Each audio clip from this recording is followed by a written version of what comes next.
Hey everyone. Who'd like a brain upgrade?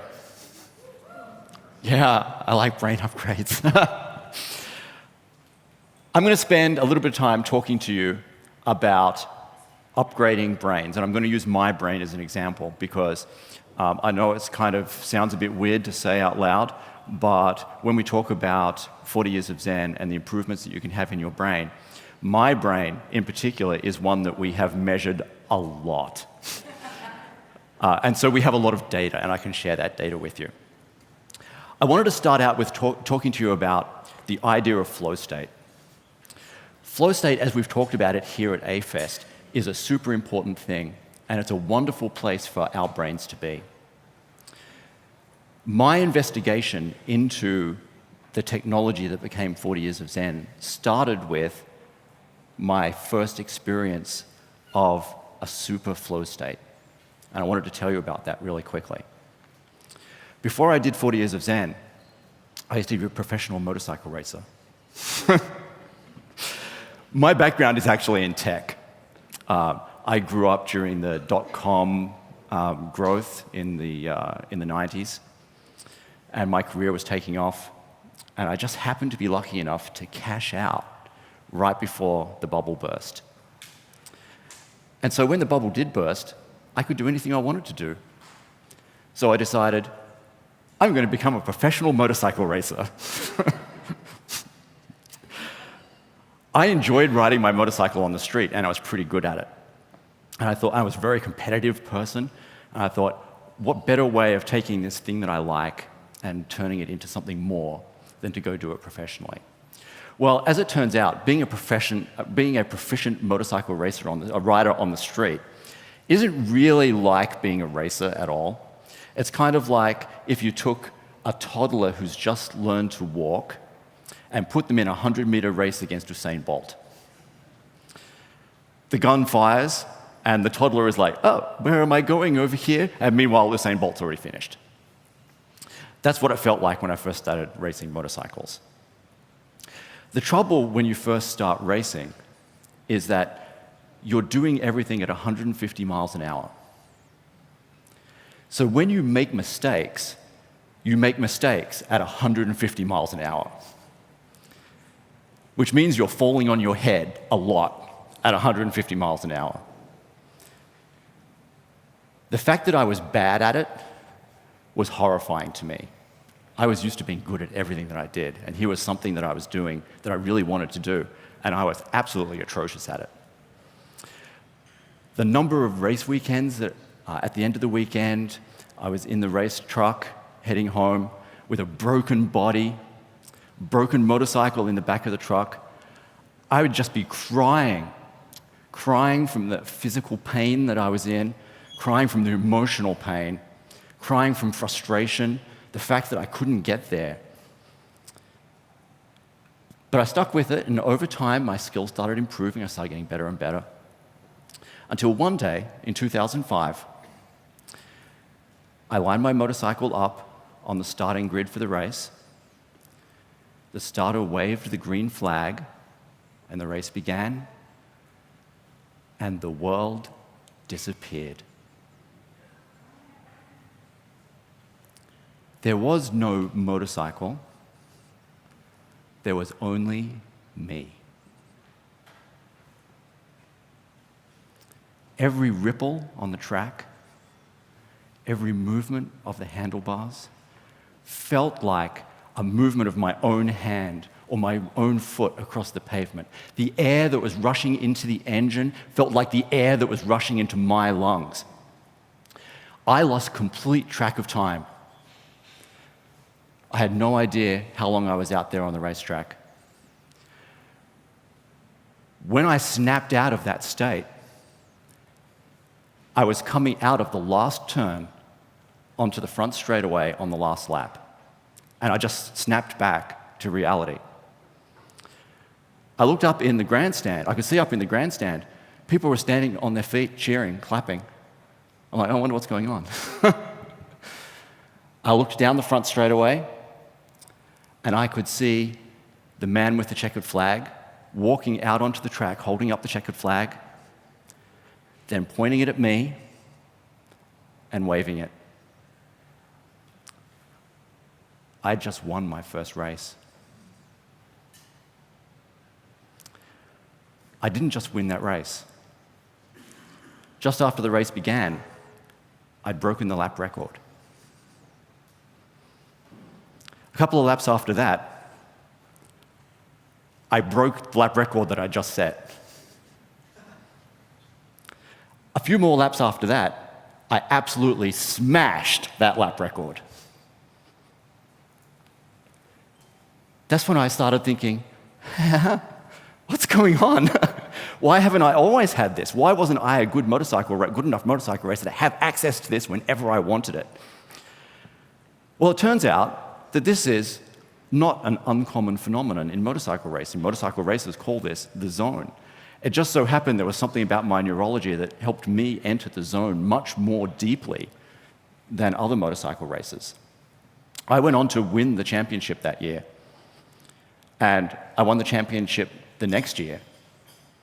And then I decided that going into this state of the zone, which my brain loved, it loved being in the zone, loved it.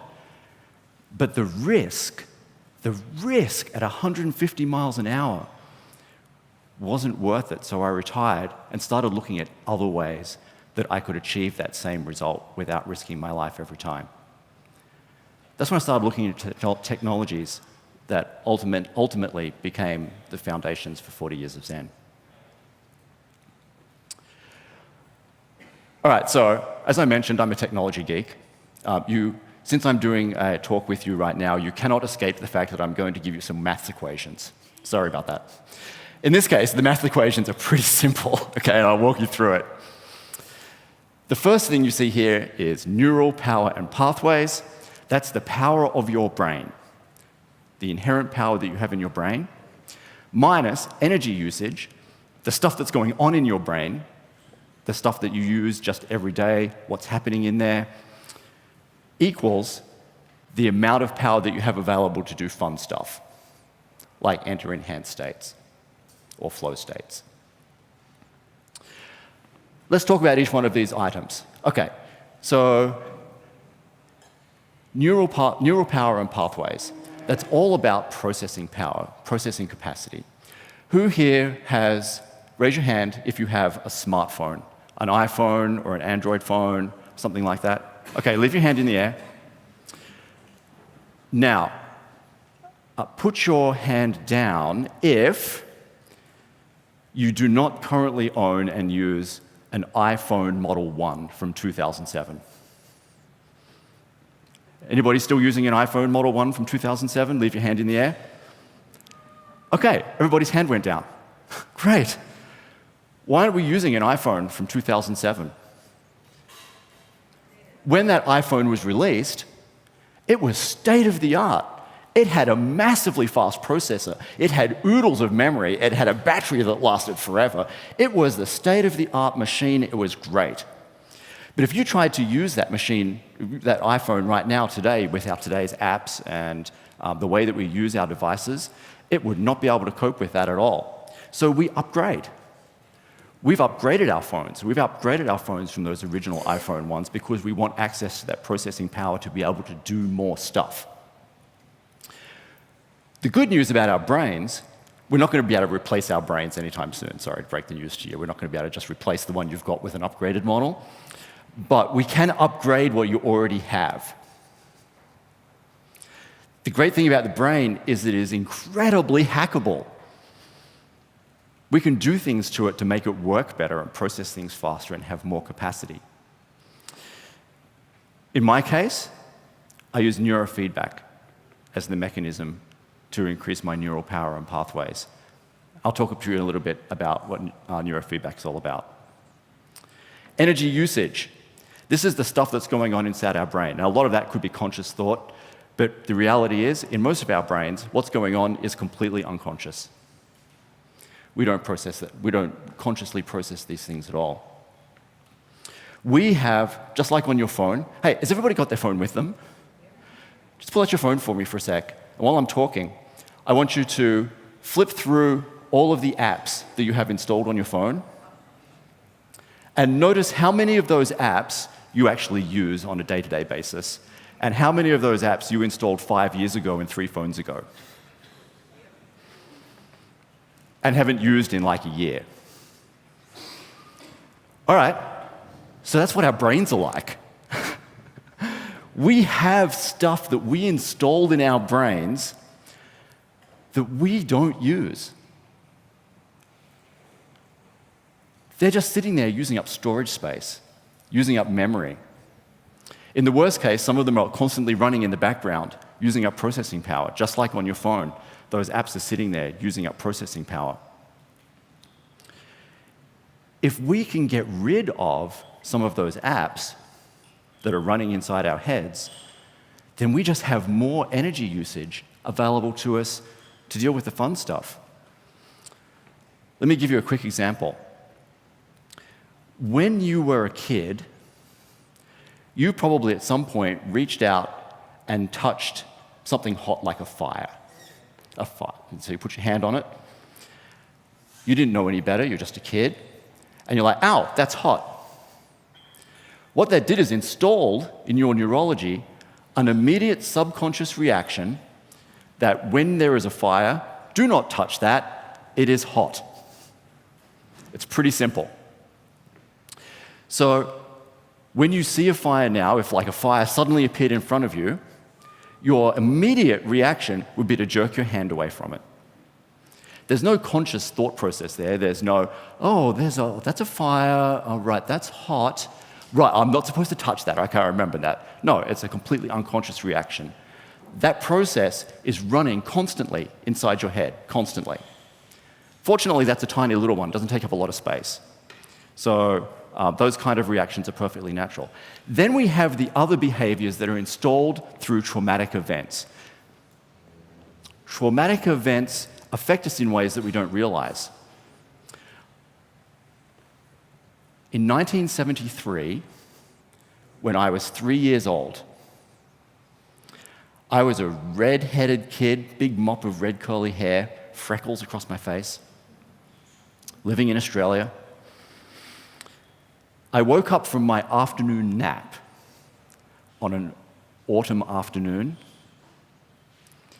early. My mother wasn't there, she wasn't expecting me to wake up that early. And being the dutiful, obedient child that I am, I got out of bed and went for a walk. Where my parents lived their house was the first house in a new subdivision. And that subdivision was built on an old cattle ranch. So there was old derelict fence posts, rolls of barbed wire just discarded. And of course, being a 3-year-old, I got tangled up in some barbed wire, in a big roll of barbed wire. I struggled. But the more I struggled, the more tangled I got, and I was crying.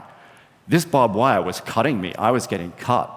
I was screaming and I was crying, and no one was coming to rescue me. No one came to rescue me. And I screamed and I cried and I struggled, and the more I struggled, the more cut I get and the more pain there was. There was blood dripping everywhere. My flesh was getting mangled. No one was coming to rescue me, and I was screaming and crying until I stopped screaming and I stopped crying, and I was just a 3-year-old boy tangled up in barbed wire, bleeding, waiting to die.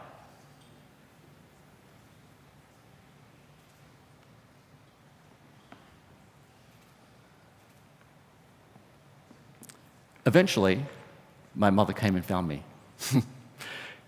As you would expect, she was in a panic, an absolute panic. She got me out of that barbed wire and cut herself up in the process as well. We both went to hospital, and they repaired everything. But to this day, I still have a massive scar here on my middle finger of my right hand where my finger was mangled from that barbed wire. But more importantly, And I didn't realize this until just a few months ago. I had a huge scar on my heart and in my subconscious. I had an app that was installed that day in my neurology, which said, if you are ever in a position where you are not in control or you are feeling trapped, you will die.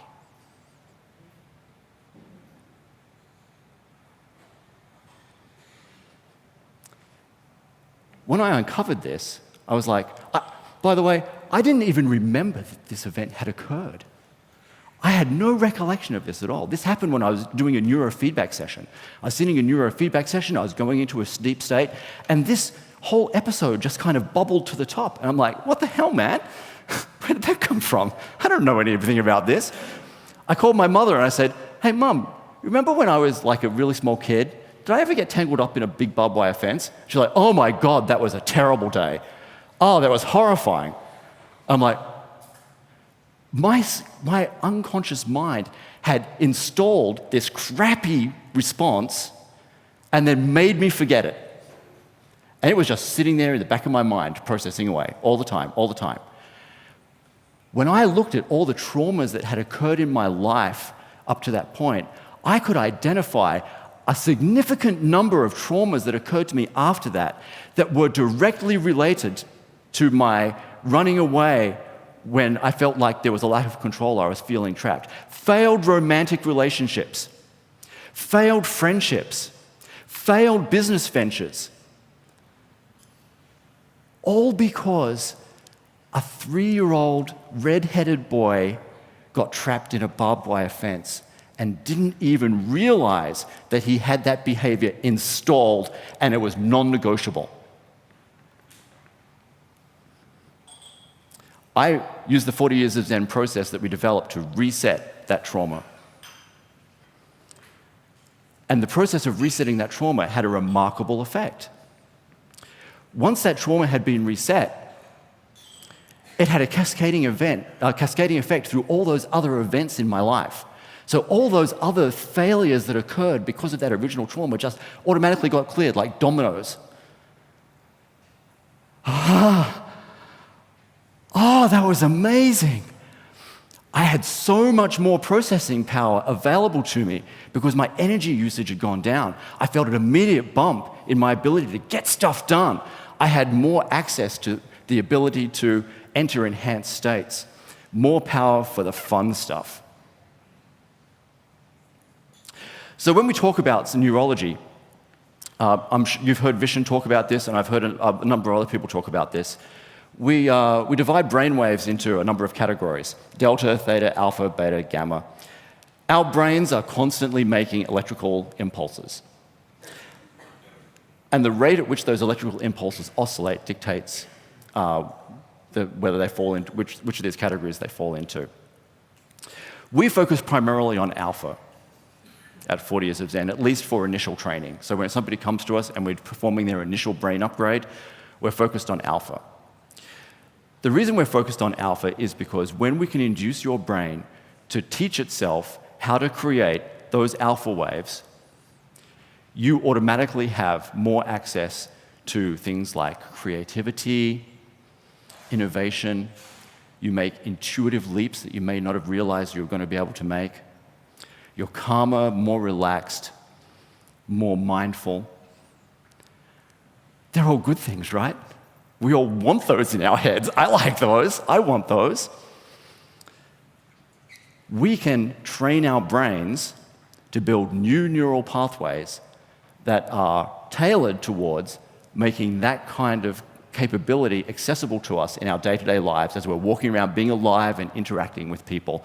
We can have access to these brain states. And that's what we're going to train for. Some of the other states on here, theta and delta, are deeper brain states. And we'll talk about that a little bit more. So when Vishen was telling you about some of the weird stuff that he's been experiencing, some of those are because we've been training him on some deeper brain states. But the key to getting to those deeper brain states is training alpha first. You need to always train alpha first because alpha is a very conscious state. Alpha happens to us when we're awake. we can access it when we're awake.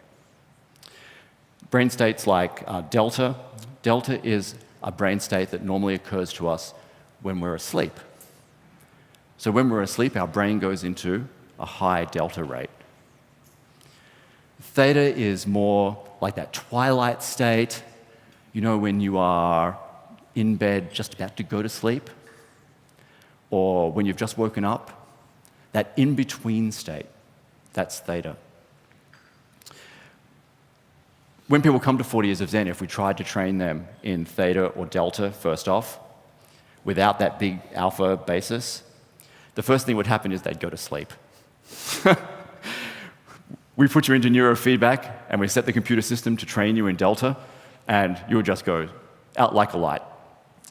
So we want to train you into the alpha state first, so that you have that higher degree of presence that you can use to then go into deeper states at a later time. So I've been talking about neurofeedback.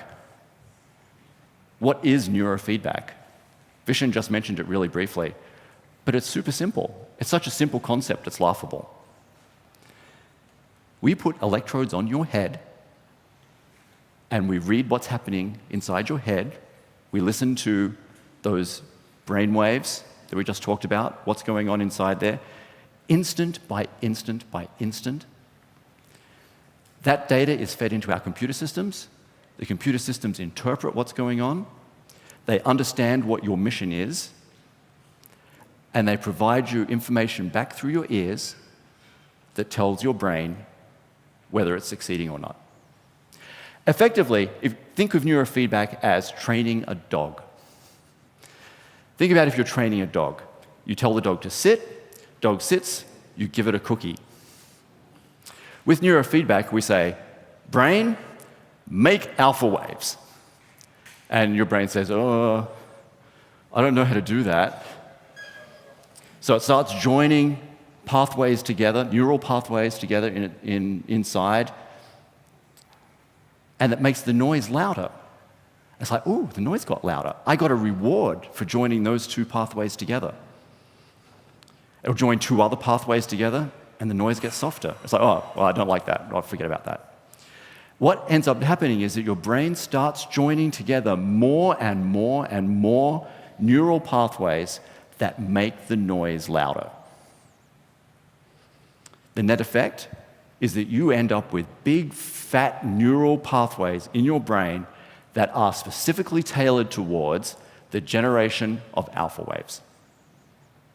And those pathways are permanent. You have access to them even when you are not doing neurofeedback. That is the super simple concept behind neurofeedback. I want to show you what happened with my brain. When we built our modern version of 40 Years of Zen, I was, as you would expect, the first guinea pig to go through the program. It was like, this is either going to work great, or you're going to end up being a drooling moron. Unfortunately, I think that it ended up great, because I don't drool very much, so I think we're okay. However, this chart here is a full brain map that we did. This is the summary version of the brain map, but we do a full brain map of everybody when they come through so we understand how the neurology works before we start tinkering with stuff. In this picture, you'll see that there's a big blue blob right there in the left-hand-most part of my brain. That big blue blob, think of it like this. Blue is bad. Red is righteous. Blue, bad. This was a whole section of my brain that had been switched off. I didn't have access to any of that. It was just non-responsive. It wasn't dead. It just didn't work. So when we're talking about the neural pathways and power that are available, I had diminished power available to me because this whole section of my brain no longer worked.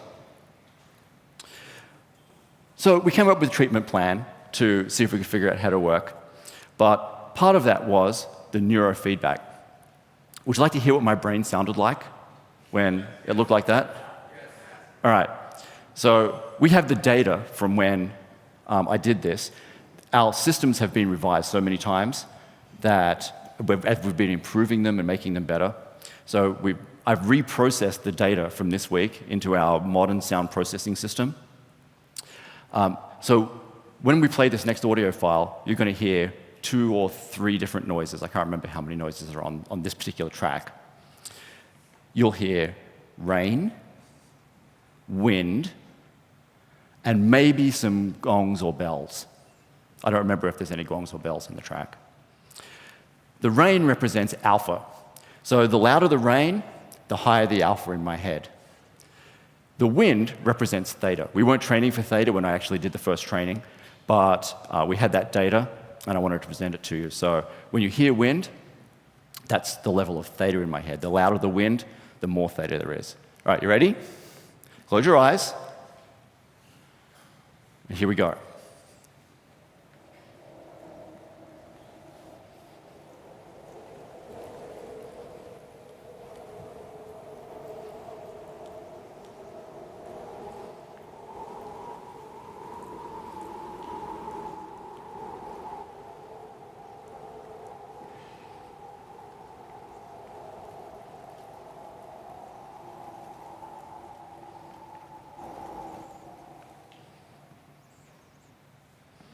Okay, open your eyes. It's pretty unremarkable, isn't it? Did you hear how faint that was? It was barely audible. The big blue blob that was in my head, it was cutting off my ability to generate a lot of stuff. So the noise is like super low. The good news is the brain figures that out, and the brain figures out that as it joins those neural pathways together and the noise gets louder, over time, it makes those neural pathways permanent and the noise gets louder and louder and louder. But the remarkable thing is that even with the noise levels at this level, we did another brain map on me after 2 months after I did my first time through 40 Years of Zen. So as a refresher, that's what my brain looked like with that big blue blob. 2 months later, that's what my brain looked like. I had reactivated a whole section of my brain. It was reactivated. I had access to that.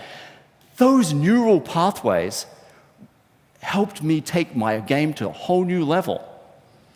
I did an IQ test right about when I had this brain map done. I had an IQ test done before I started 40 Years of Zen, and about here. I gained 15 points.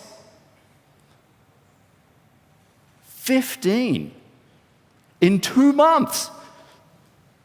Of doing not like 5 days of 40 Years of Zen and then 2 months of just being alive and walking around and letting those neural pathways cement. Wow.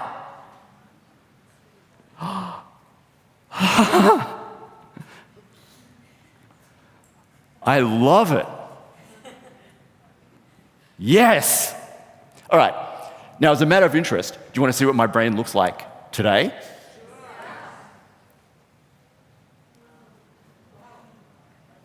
Remember what I said before about blue is bad and red is righteous? Oh my God. Blue be gone.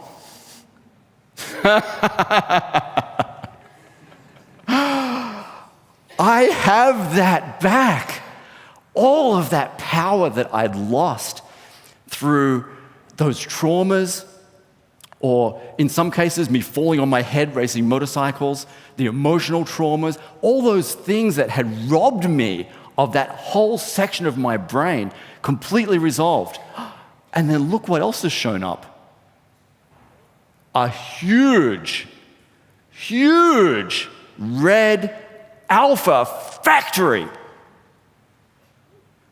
It's a factory sitting there in my head making alpha 100% of the time. As I walk around and I'm alive and I'm talking with all of you and I'm interacting with my friends and my partners, I have access to creativity and innovation and intuition. I can enter a flow state pretty much at will. and then exit when I feel like it. Oh, my heart, I just put my hand on my chest and my heart is beating like crazy because this is so amazing and it's so emotionally impactful. Wow. The funny thing about this red blob that's there, this red blob, I am pretty sure that I know exactly the day that that red blob arrived in my head. Remember on Friday when Stephen Cold was talking about micro flow states and macro flow states? Do you remember that? Maybe only I remembered it because I was sitting in the audience saying, a micro flow state is what we normally just say. When we say flow state, we're talking about a micro flow state. And it sounds like, when you say microflow, it sounds like you're diminishing it or something, but we're not diminishing it. It's just that state where you have access to enhanced creativity and focus. All those chemicals are being released in your brain that help you get stuff done. That's a microflow state. And that's the state that I have access to at will at the moment. The other flow state that he talked about was the macro flow state. A macro flow state, and as he described it, it's a major spiritual enlightenment. I had one of those. It was the most beautiful moment of my life. I'm going to tell you about it. But before I tell you about it, would you like to hear what my brain sounds like today? All right. Close your eyes. Be prepared. This might get loud.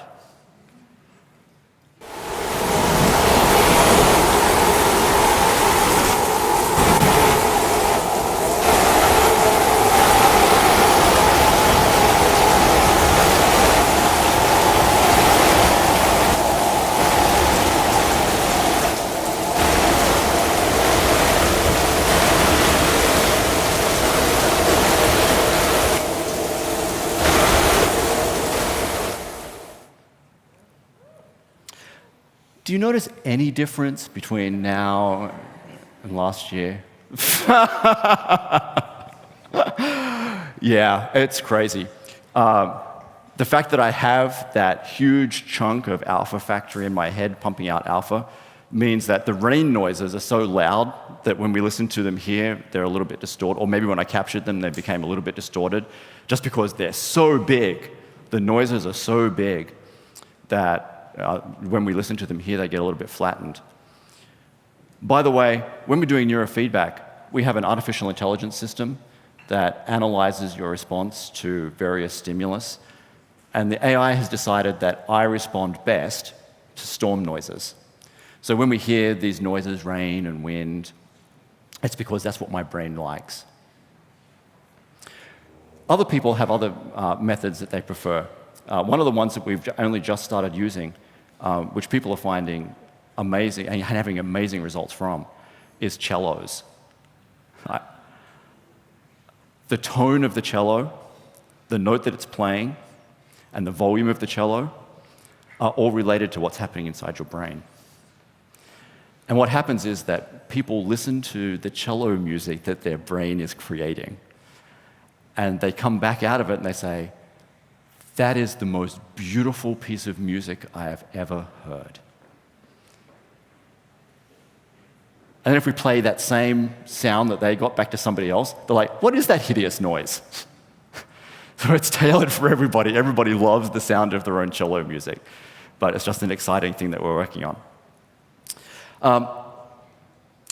Vishen, when he was introducing me, he talked about some of those crazy, extended things that can happen when you start training your brain, which kind of promote a level of disbelief. I want to just briefly touch on some of that.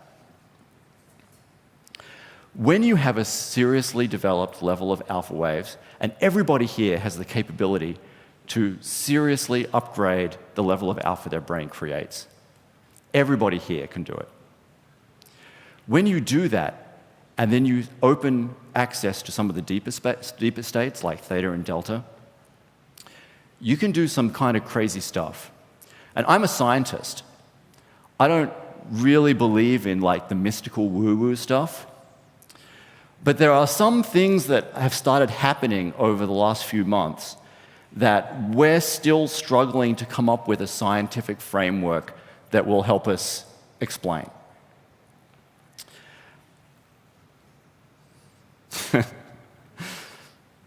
This photo has a little interesting backstory. So a few months ago, at 40 Years of Zen, we had a photographer come in who was doing our portraits of our executives. The portrait process was taking a stupid long amount of time. And I had other things to do. And I'm pretty chill these days, but even I was starting to get like, this is stupid, let's go do something else. As the photographer was getting ready to take the photo here, I reached out my hand and said, "This is coming to an end." Everybody in the room just burst out laughing, because of course it looks stupid with the spider helmet on. As soon as the photographer had taken this photo, he tripped over and smashed his camera. Everybody in the room is looking at me, looking at the photographer on the floor, looking at me, looking at the photographer on the floor. I'm looking at my hand. I pointed at them and they dive out of the way. I'm sure it was just totally a coincidence. A few weeks after that, I was sitting in one of our neurofeedback pods doing a neurofeedback session. I was working on that deeper state, trying to figure out ways to promote 40 Years of Zen and get it out into the world so that we can start making the difference in the world that I know we could make. I finished that neurofeedback session and went back to my desk. And 2 hours later, Miriam called me and invited me to speak at A-Fest. I'm sure it was just a coincidence.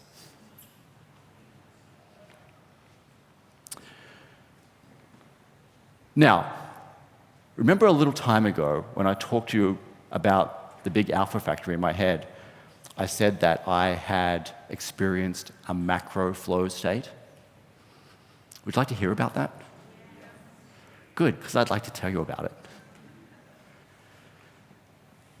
Just be prepared. This might get a little rough. About 7 years ago,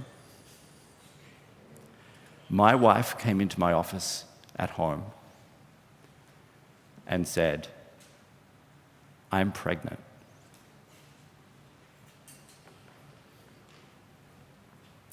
I had never wanted to be a father. I had never expected that I was going to be a father. But in the moment that my wife said that, I instantly loved that baby. The mission of my life completely changed in that instant to protect and nurture that baby.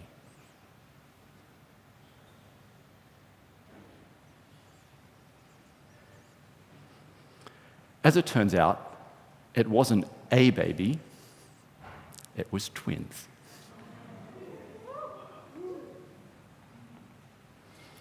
My mission, my whole life's purpose, was to love and protect and nurture my babies.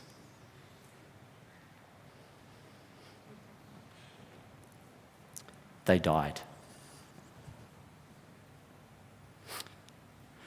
before they could even be born.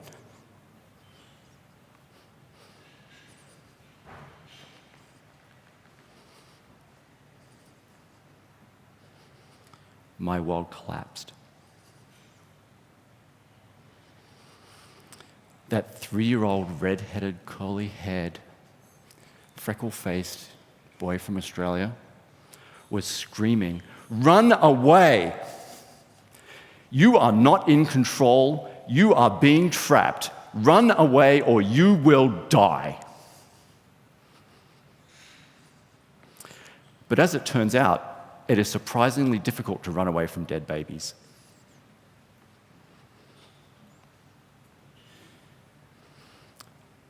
I was emotionally wrecked. My neurology was telling me, run, run, run. There was nowhere that I could run where I could escape this. My whole personality shared.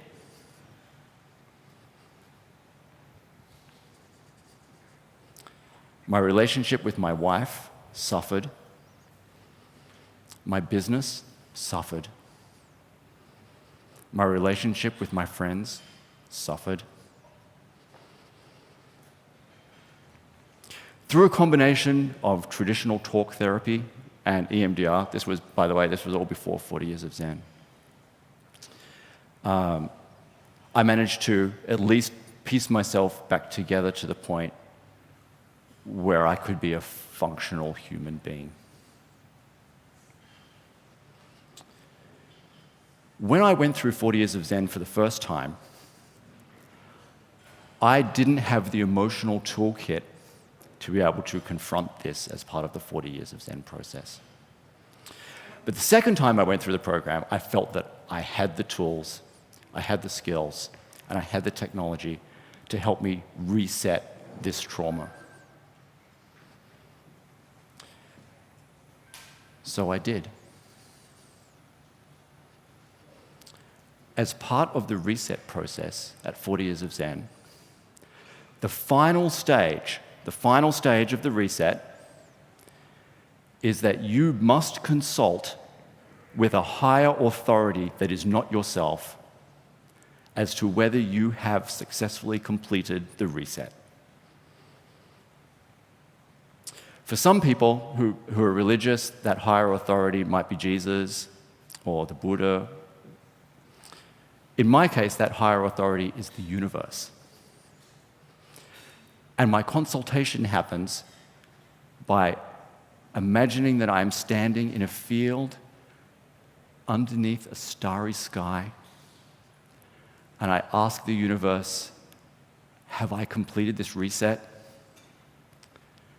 And if I have, the universe gives me shooting stars. And the shooting stars tell me that I've done the work. After I had reset the trauma of my babies,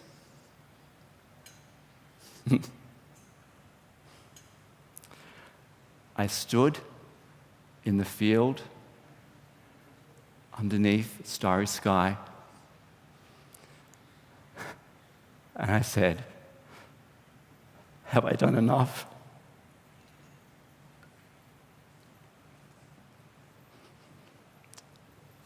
The universe stopped, like it was holding its breath.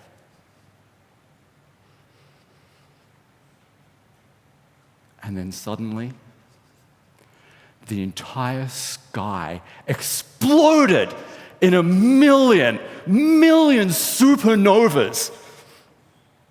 And all of that light came down into me, and it came to me as unconditional love and unconditional forgiveness and unconditional acceptance.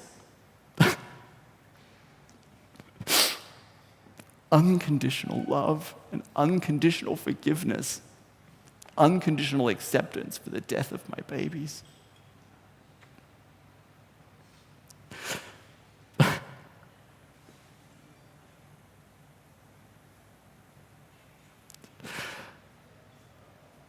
It was the most beautiful moment of my life.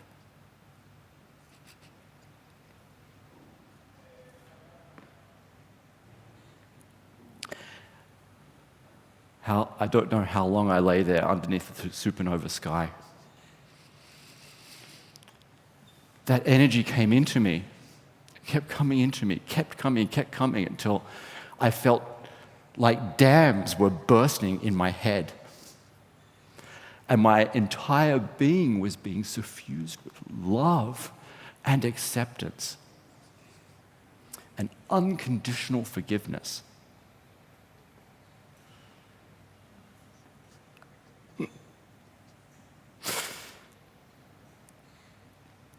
And that power went through my entire body. And that's where the red blob showed up. That was a final gift to me from my dead children.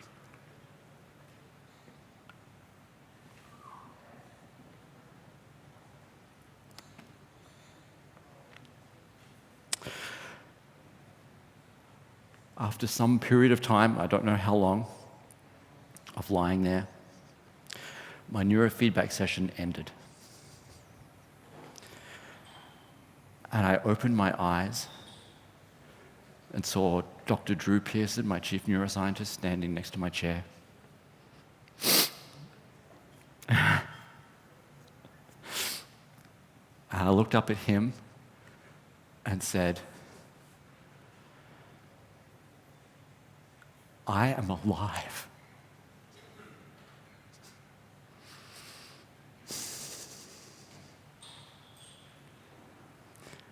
Drew looked at me,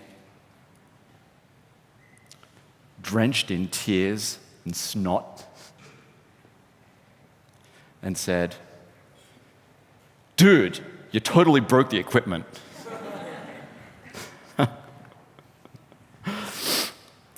Oh, man.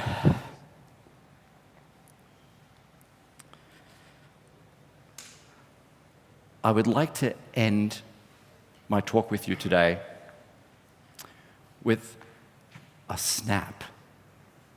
Remember snaps? All right, here we go.